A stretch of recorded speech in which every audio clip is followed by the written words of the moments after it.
In this last episode of Pastor Josh Asks, in connection with our current sermon series, What Did I Sign Up For?, I asked my group to respond to the following quote: "Attempt something so big that unless God intervenes, it is bound to fail."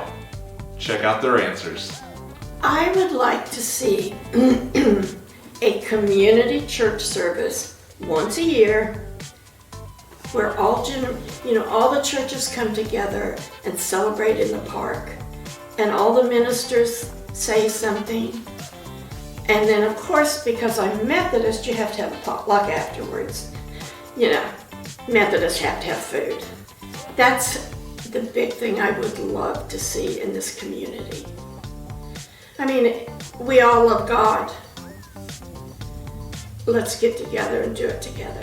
Once a year, that's all I'm asking. With that, God is in our life in every aspect, not just when we need Him most. So when you're dreaming, have Him in mind, where to the point of you need Him to make things happen. I kind of think of this crazy utopia world where there's peace and love and joy, and we all get along, we're all similar minded, we all have the same goals. Just a community, a thriving area where there's no worry. There's a lot of happiness. My first thought on that is the saying, go big or go home, but I don't think that quite grasps the size of, it's attempting something so big that without God it'll fail. I kind of told Pastor that when I first read that, it's one of those questions or those quotes that really gets you thinking, but you're not quite really how to respond to it. But I mean, it makes sense to want to do something so big that is impossible on our own. As we know that with God all things are possible, and to attempt something that would need His help to get across the finish line, which should be a goal for all of us. And I kind of think of something that maybe everybody around you is thinking, what's wrong with this guy? Why is he trying something like that? There's no way it's gonna work, gonna happen. But kind of like with Noah and the ark, when he was building it, it was like, this guy's conspiracy theorist, he's crazy. But it turned out that it all had a purpose, but then to also thought to be prepared that if God doesn't intervene and it does fail, to know that there's a reason or a purpose behind that. And not everything we do is meant to succeed, and it's all part of the whole big picture and part of pursuing Him. I want us to end corruption, war, famine, illness, poverty, and greed. Using all of our resources and influence, we can start to see the devil's influence fade. When God intervenes, all these things will fail. Our ability to spread God's love is what we all need to do to continue to strive for these things to change. For myself, to reflect on that was delivering the message. I do a lot of public speaking for work, and a lot of that's just information that I know through work.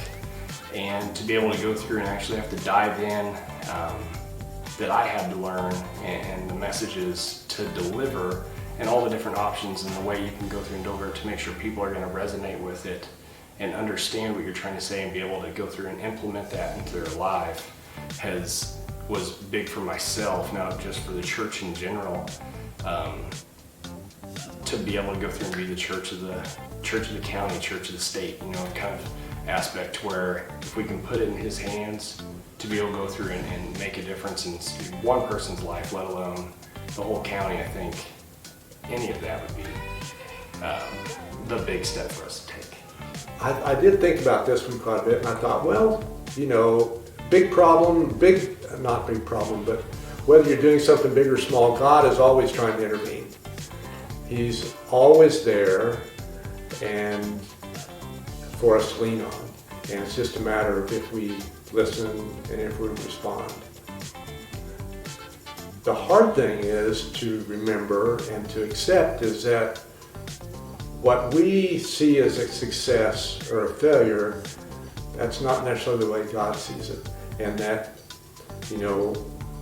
something that we really want to have happen, even if we take it to God early on and we think God is on board with this and He wants us to do this, that may not be the way it comes out.